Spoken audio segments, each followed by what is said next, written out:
Les voy a contar entonces qué onda con nuestro invitado de esta tarde. ¿Por qué vamos a hablar de elecciones si a nivel nacional parecería que nos estamos adelantando? Un proceso que nos va a tener alucinados con candidatos y ya sabemos todo lo que sucede en términos electorales y en términos publicitarios cuando en elecciones federales. El tema es que en Hidalgo hay elecciones locales, igual que en Coahuila. En Hidalgo las elecciones debieron haber hace unas semanas ya, pero el proceso electoral, la jornada electoral se detuvo porque estábamos confinados. No ha terminado el confinamiento. El Instituto Nacional Electoral autorizó que se lleven a cabo elecciones. En Hidalgo elegimos 84 presidencias municipales, pero pasó algo muy interesante. Una de estas cosas que no habían sucedido, una situación que no se había dado, aunque la preveía un poquito la Constitución, que era la desaparición de la administración municipal. Probablemente se había dado, ahorita nos aclarará con precisión el dato, pero no había sucedido que 84 municipios que conforman una entidad se quedaran de un día para otro sin presidencia municipal. Entonces, hubo que echar mano de la figura que preveía la Constitución, que son los consejos municipales.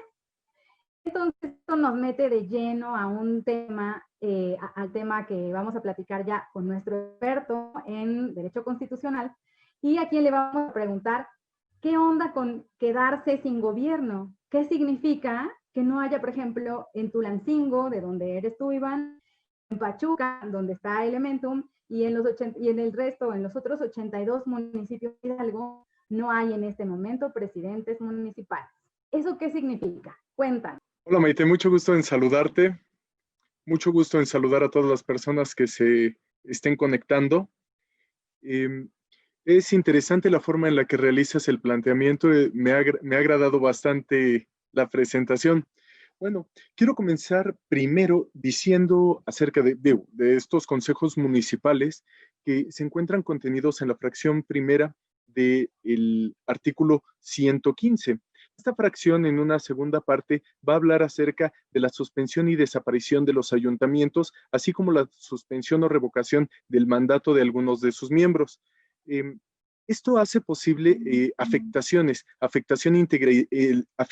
en la integridad del ayuntamiento, que pudiera impedir la continuidad del cumplimiento de sus atribuciones, y la afectación en la integración, donde se activa el procedimiento de designación de suplentes o nuevos nombramientos, como lo pueda prever una legislación local. Cuando esto ocurre, es la legislatura del Estado quien hará los nombramientos. Para que se pueda dar esta afectación del ayuntamiento, en primer lugar, la ley debe de prever las causas graves para suspender ayuntamientos o para declarar que estos han desaparecido, o para suspender o revocar el mandato de alguno de sus miembros. En segundo lugar, antes de la emisión del acto, se le debe otorgar al ayuntamiento la oportunidad de rendir pruebas y alegatos. Y en tercer lugar, el acuerdo debe de ser tomado por al menos 2/3 partes de los integrantes de las legislaturas de los estados. Digo, esto es una cuestión muy básica del derecho constitucional. La integración y la continuidad del ejercicio de las funciones municipales son una prerrogativa constitucional, una prerrogativa del Estado de Derecho, que abordamos en una ocasión anterior, y se debe de salvaguardar al municipio, sus funciones de gobierno que se originan con motivo porque sus funciones, de gobierno se originan con motivos de elección popular directa. Es un mandato político el que se ejerce y debe de ser respetado. Solo un caso extraordinario se pudiera mutilar esta circunstancia. Es, a grandes luces, una manifestación de la seguridad jurídica del gobernado. En esta misma parte de la suspensión del ayuntamiento, que es algo que pudiera entenderse que ocurrió en este momento. El Tribunal de la Suprema Corte de Justicia de la Nación resolvió una controversia, la 31-2014, en la que señaló que en el artículo 115 en ningún momento se contempla como una medida cautelar la suspensión del ayuntamiento, sino que se trata de un procedimiento definitivo que tiene como resultado la suspensión de este ayuntamiento. Es un acto que tiene un plazo específico, un tiempo determinado dentro de la temporalidad que duran las funciones del ayuntamiento. De excederse esta suspensión, se podría llegar al extremo de la desaparición del ayuntamiento, lo cual no debe de ser. En el libro de Cuestionario de Derecho Constitucional abordo el tema de la suspensión, perdón, de la desaparición de poderes y la falta absoluta de presidente de la República, tratándose de 2 años antes, tratándose de 2 años antes de concluir su periodo. Lo mismo ocurre en este momento. Concluye el periodo y no hay un ayuntamiento. Hay que recordar que el ayuntamiento no es un presidente municipal, es una plantilla completa de regidores más un presidente municipal y una burocracia subordinada.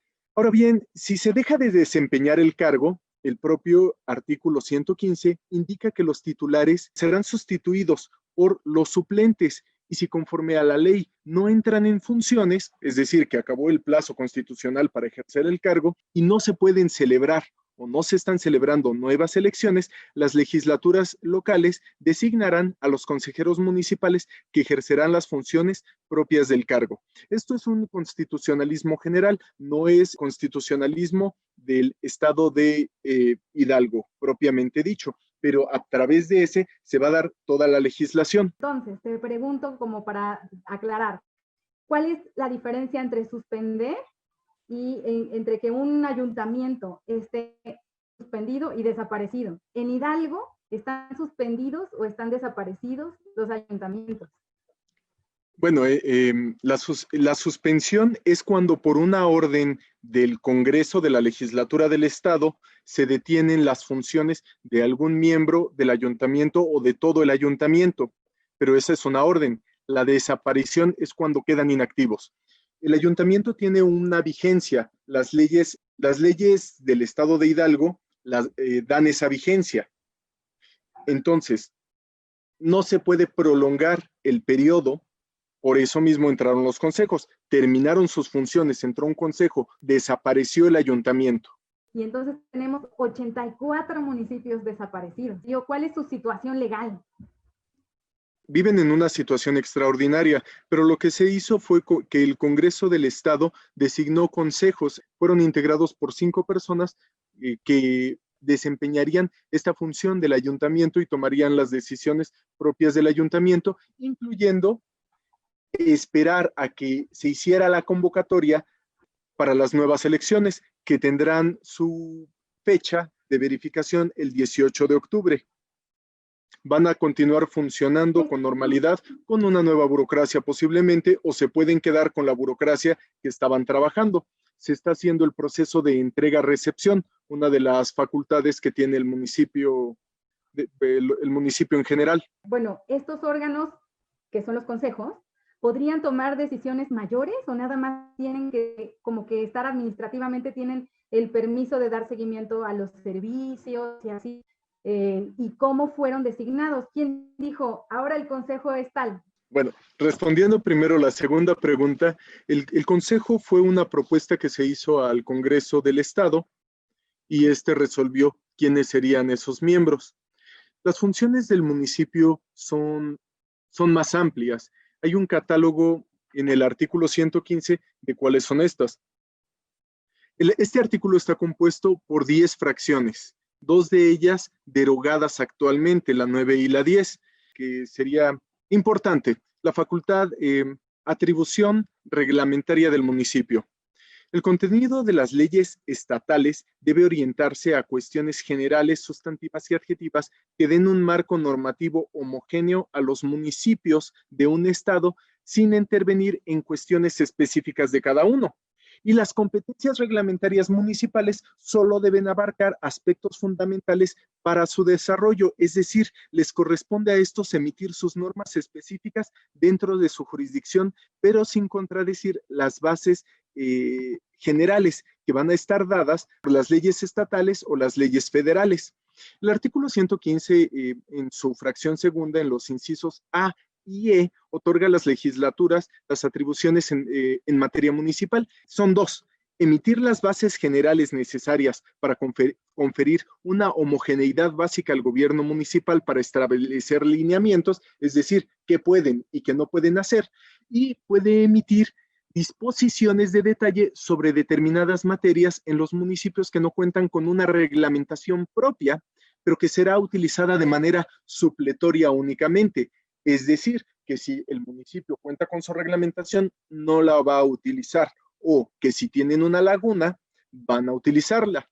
La reforma de 1999, que es la reforma principal, entre la del 87 y del 99 fueron las reformas principales. Se cambiaron las expresiones bases normativas por leyes en materia municipal, con lo que se fortaleció al municipio y se delimitó el objeto de las leyes en materia municipal, y con ello se robusteció la capacidad reglamentaria de los ayuntamientos. Serán entonces regulados por el Estado, entre otros aspectos, funciones municipales del ayuntamiento, que van a regular al municipio, siempre y cuando no interfieran con las cuestiones específicas de cada municipio, como la fórmula residual del artículo 124, que el gobierno federal se va a encargar de algunas atribuciones que van a afectar todo el territorio, van a ser sus funciones reservadas, todas las demás van a ser para los estados. Aquí es lo mismo, no se debe de trastocar derechos humanos ni derechos político-electorales.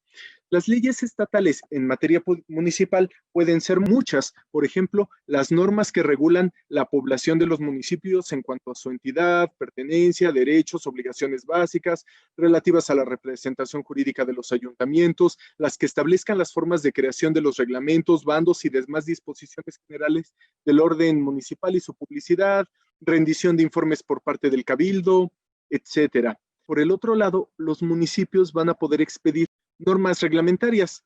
En primer lugar, el reglamento tradicional, el reglamento municipal derivado de leyes superiores. Y en segundo lugar, los reglamentos, que creo que ya se entiende después de lo que he dicho, derivados de la fracción segunda del artículo 115 constitucional, con los que se regularán aspectos específicos de la vida interna municipal. Cuando un estado hace una reglamentación de carácter municipal, no es imperativo al municipio seguir su observancia. El municipio puede dictar sus propios reglamentos con el fin de regir el desarrollo municipales. Habrá bases generales, pero el municipio va a tomar la rienda de esto. Yo lo que veo es, por ejemplo, hay la presidencia municipal, su cabildo, el secretario municipal, todos ellos sí están delimitados. Y luego las funciones que todos ellos van a llevar a cabo están claras en la ley. Es lo más cercano a nosotros, ¿no? Son el que resuelve los problemas que nos atañen diario, como que si la calle está llena de baches, como que si nos falta agua, como que si falta drenaje. Eso tendría que resolverlo el municipio. Eso está muy claro, pero donde no tenemos ninguna claridad es en el consejo. Los 84 organismos que en este momento están a la cabeza de las presidencias municipales en Hidalgo, ¿qué van a hacer y qué no van a hacer? Mi pregunta es un poco también, porque por ejemplo, hay funciones de gobernanza que tienen que seguir desempeñando, ¿no? Los ciudadanos debemos seguir teniendo acceso al agua, al saneamiento, pero hay otros servicios que probablemente podrían prestarse como para fines proselitistas. Yo no sé, por ejemplo, si ahorita los consejeros podrían destinar, por ejemplo, alguna parte, podrían tomar presupuesto del que sigue acá de los municipios, porque hasta donde entiendo, no hay reto. Y bueno, extiendo esto un poco al interés nacional, porque a esta situación extraordinaria, como todas las situaciones extraordinarias que ha habido la pandemia, pues jurábamos que no iba a ocurrir. Entonces hay una reglamentación mínima, ¿no? Bueno, pues se hace un consejo, se convoca elecciones, se elige y punto. Pero en este momento el interregno que corresponde al consejo es muy grande, porque empieza en septiembre y termina en diciembre.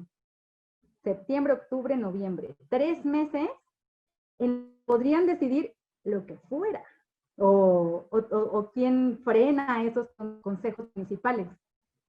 La fracción tercera del artículo 115 nos va a dar un catálogo de servicios municipales. Estos han sido históricamente utilizados tanto los servicios municipales como las dádivas o los servicios estatales o los nacionales, dádivas estatales, municipales y nacionales, la prebenda, el paternalismo, como un mecanismo de corporativismo político.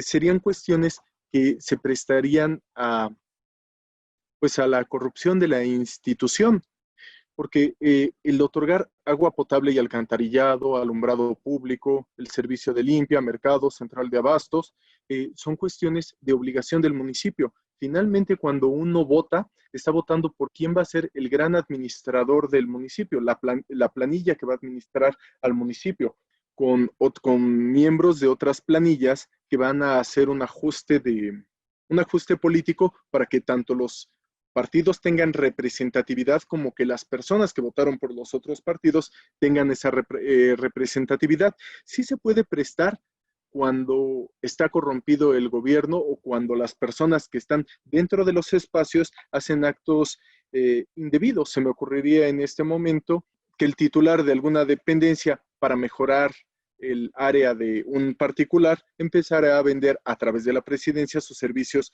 privados. Estos servicios, finalmente casi acabé de decir todos, panteones, rastro, calles, parques y jardines, seguridad pública y tránsito, ajustado al artículo 21 constitucional, y los demás que pudieran prever las legislaturas de los estados. Los recursos de los municipios, lo que dices, son insuficientes o suelen ser insuficientes. Entonces, tienen que hacerse siempre los gobiernos municipales de recursos para generar su autonomía, para poder darle satisfacciones a sus pobladores. El presupuesto que pudiera tomar este consejo municipal no es que no esté normado, no es que no esté normado, sí existe en la ley la obligación del municipio. Simplemente, si agarras el artículo 56 de la Constitución del Estado de Hidalgo, me parece que es la fracción 18ª, donde dice que van a sustituir estos consejos por la falta de un presidente municipal o de un ayuntamiento. Al suplirlo, te va a decir la misma Constitución, no importa cómo se le denomine a estas personas, van a ser el equivalente al ayuntamiento, al presidente municipal, al síndico, al regidor. Son las mismas personas, van a estar haciendo las funciones de gobernanza. Se mantiene hasta cierto punto el tema de la democracia, puesto que nosotros votamos en un ejercicio electoral por nuestros diputados. Ganaron diputados de Morena y por ser mayoría, ellos fueron los que aprobaron a estos consejos municipales. Se mantiene ese tema. El presupuesto es un tema que va a abordarse en la fracción 4ª del artículo 115. Fracción 4ª de cómo se hace de dinero la administración pública municipal. Son las previsiones hacendarias y los recursos económicos municipales. Van a establecer las garantías jurídicas de contenido económico, financiero y tributario de los municipios para fortalecerlo, como ya te había dicho. Y no solo es de una manera constitucional, es una cuestión pragmática. Se va a dividir en 6 puntos. Le va a corresponder a los municipios administrar libremente su hacienda, que estará compuesto por rendimientos de bienes que le pertenecen, las contribuciones que establezcan sobre la propiedad inmobiliaria derivado de una legislación estatal y participaciones federales y los ingresos derivados de la prestación de los servicios públicos. Pudiera ser la expedición de un acta de nacimiento. En segundo lugar, tanto las participaciones como las aportaciones federales van a estar protegidas por el principio de la integridad de los recursos municipales. Esto es, que los municipios van a tener derecho a una recepción puntual, efectiva y completa de los mismos, que de los recursos federales, que de no darse, se estarán beneficiando por un pago de intereses. En tercer punto, el municipio tendrá derecho a percibir contribuciones que establezcan los estados sobre la propiedad inmobiliaria. Se establecerá una facultad constitucional de los ayuntamientos para que propongan a las legislaturas de los estados cuotas y tarifas aplicables a impuestos, derechos, contribuciones de mejoras y a tablas de valores unitarios de suelo y construcciones, es decir, el impuesto predial y los derechos por servicios públicos prestados por los municipios. Y en último lugar, se va a establecer la facultad del ayuntamiento para aprobar su presupuesto de egresos con base en sus ingresos disponibles y con apego al artículo 127 constitucional, el cual habla acerca de los emolumentos que perciben los funcionarios públicos, la burocracia subordinada al sistema. Podríamos entonces decir que lo que deben hacer es reglamentado en la Constitución, está normado por la Constitución, porque la Constitución no es un reglamento, pero sí hay un qué hacer, ¿no? Sí hay un límite a su actuar. O sea, no es así como soy rey por 3 meses y hago lo que me da la gana los 3 meses que siguen, ¿no? Lo cual está muy bien porque también a los ciudadanos nos permite estar observando específicamente, o sea, de entrada, los servicios que nos tiene que dar el municipio deben estar intocados. O sea, si quiero un acta de nacimiento, debo seguir teniendo la oportunidad de ir por ella, ¿no? Pero también yo debo saber que si, no sé, voy a pagar el predial un poquito tarde y lo pago en septiembre, ¿verdad? Ese ingreso a arcas municipales va a ser administrado conforme se indica y en las leyes que están por encima de estos consejos, ¿no? Iván, quiero invitar al responsable de comunicación de Elementum, es Gris Pacheco, que justamente, ¿dónde estás, Gris? Hola, May, hola, Iván, y hola a toda la audiencia. Gracias por estar en una transmisión más de Editorial Elementum. Gracias, Iván, por esta charla que has tenido con Maite.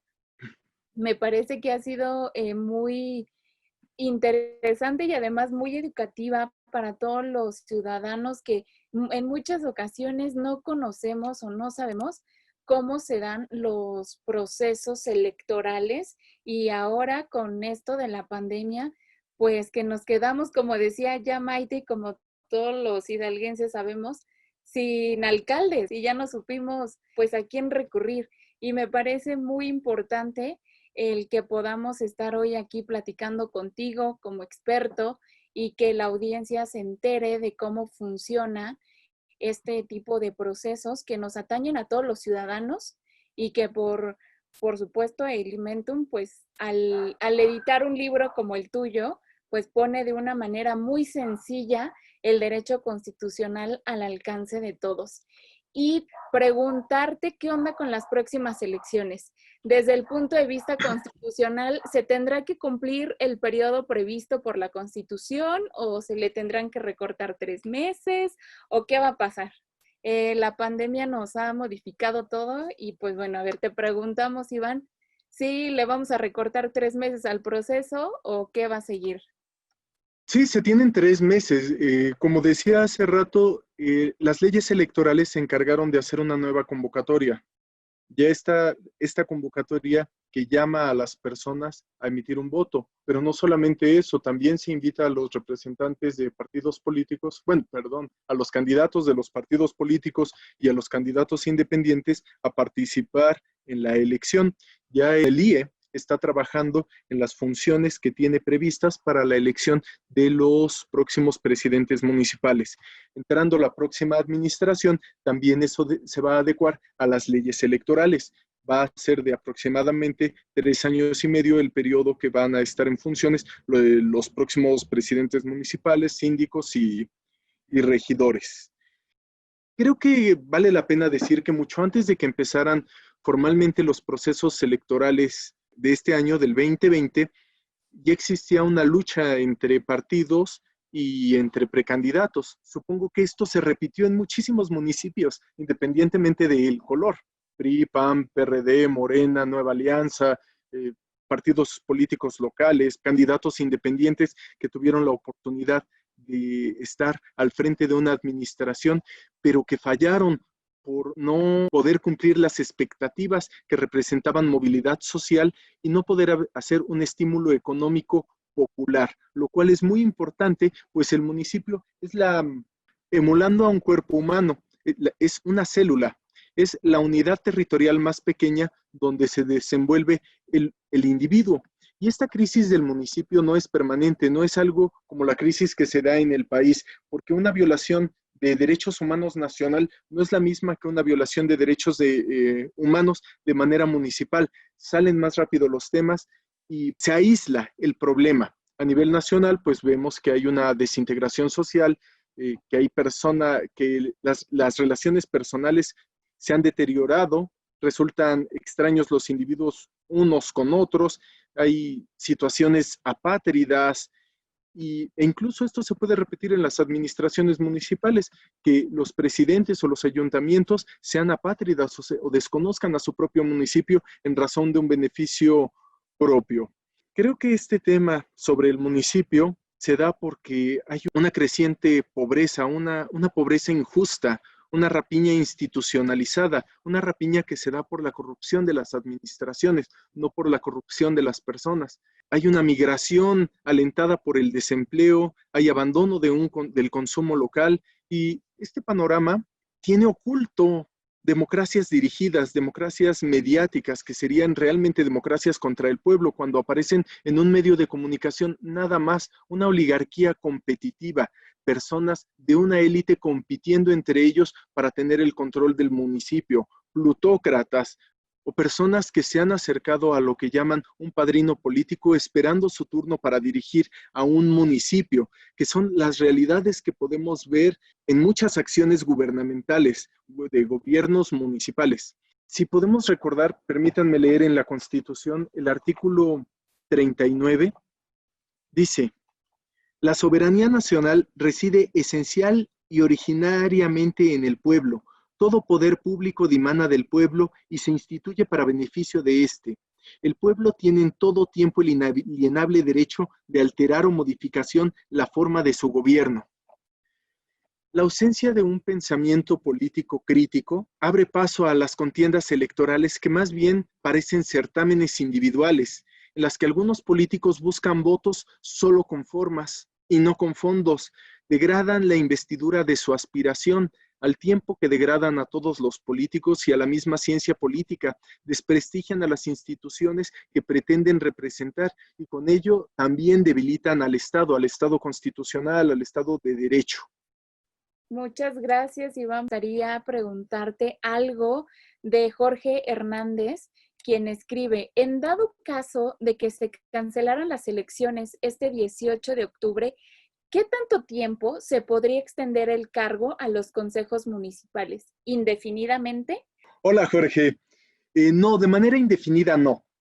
Platicaba hace un momento que el artículo 115 en su primera fracción, en la segunda parte, va a establecer acerca de la suspensión o desaparición del ayuntamiento. Siempre se tienen que hacer los plazos. La legislatura del estado de Hidalgo tendría que hacer un nuevo lapso en el que estarían diciendo si va a durar un mes más, 2 meses más o 3 meses más. No se puede extender durante todo el periodo. Desafortunadamente, el límite va a ser que sea menos que lo que dura el periodo constitucional del alcalde. Y, por ejemplo, llama la atención que tengamos tantas dudas al respecto de los procesos electorales y que no tengamos el conocimiento de todo lo que está pasando, y que además la pandemia pues nos está obligando a empaparnos y a ver cómo están sucediendo las cosas. Es decir, la Constitución prevé medidas en situaciones sanitarias extremas. Mucha gente tiene esta duda en cuanto a si es viable hacer elecciones en plena pandemia, o alguna vez nos hemos planteado lo que pasaría en una situación como la que estamos viviendo actualmente para enfrentar los procesos electorales. El artículo 73 de la Constitución establece que para las cuestiones de contingencia sanitaria será el Congreso de la Unión, con aprobación del presidente de la República, quienes dicten las medidas necesarias para las cuestiones de resguardar a la población. El Ejecutivo Federal siempre va a actuar a través de sus secretarías. Como lo hemos estado viendo, el presidente Andrés Manuel López Obrador actúa a través de la Secretaría de Salud y está imponiendo algunas disposiciones, está regulando, como han considerado pertinente, está regulando el tema sanitario. La Constitución no tiene previstos mecanismos específicos para actuar dentro de una contingencia sanitaria. Estas han sido tomadas a través de las recomendaciones de la OMS o de otras instituciones. Pero La pregunta sería, si es viable la elección durante la pandemia. Más allá de que sea viable o no sea viable, son las determinaciones que ya se tomaron. La Constitución lo que hace es regular a los factores reales de poder, decir qué pueden y qué no pueden hacer, cuáles son sus alcances. Entonces, este es un tema específico y le da a algunos factores reales de poder la posibilidad de actuar dentro del margen que tienen establecido dentro de la misma. Estamos ya por reflexionar, por estar cerrando esta reflexión que estamos teniendo hoy contigo de todo lo que está en juego en las próximas elecciones en Hidalgo. Cuéntame, ¿tienes alguna recomendación para los votantes, para los ciudadanos que nos están viendo en la transmisión, los que verán muy probablemente el video ya grabado, en fin, como experto? ¿Qué nos puedes decir al respecto? Pues cada elección es un laboratorio de la siguiente elección. Cuando fueron las elecciones de gobernadores, por ejemplo, en el Estado de México, cuando compitió Alfredo del Mazo contra la candidata Delfina, fue un laboratorio de cómo iban a llevar sus campañas los partidos políticos. Yo creo que la democracia es una cuestión de criterio y de información. La recomendación solamente sería que se informen hasta dónde pueden llegar los alcances de un gobernador, de un presidente municipal o de un diputado. No es posible que voten las personas o no es viable que voten las personas por una persona porque es atractiva, porque tiene una canción, un jingle pegajoso.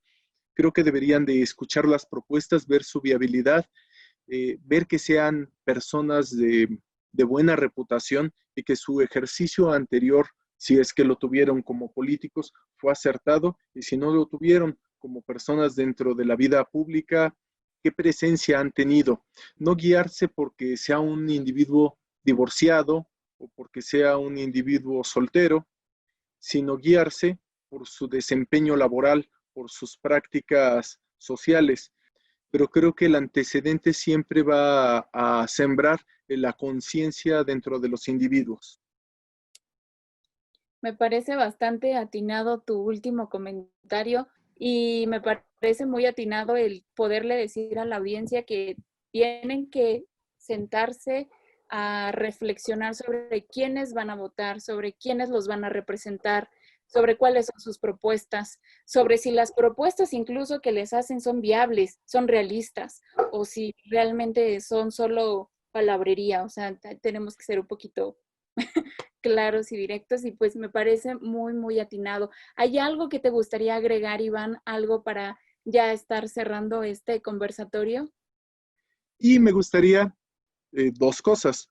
Primero, invitar a las personas que quieran conocer un poco acerca del derecho constitucional, de cómo funciona, a comprar este libro antes de comprar un tratado completo de derecho constitucional.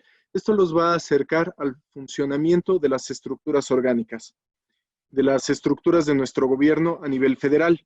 Poco a poco, la misma duda va a ir generando que los individuos busquen información muy precisa o muy exacta acerca de la administración pública municipal, estatal, de los organismos constitucionales autónomos, que van a encontrar tratados enormes o libros muy complejos acerca de esta, pero que todos los funcionarios públicos deberían de leer. Y en segundo lugar, pues a mí me gusta esta parte, me gustaría recomendar que conozcan su constitución vigente, que se va actualizando cada que el Congreso o que el presidente tienen la intención de hacerlo. Digo, hay otras formas, hay otros mecanismos de su modificación, pero ahí está el meollo. Sería toda mi participación y te agradezco mucho, Gris Pacheco, Maite Romo, esta invitación, esta oportunidad de platicar con ustedes.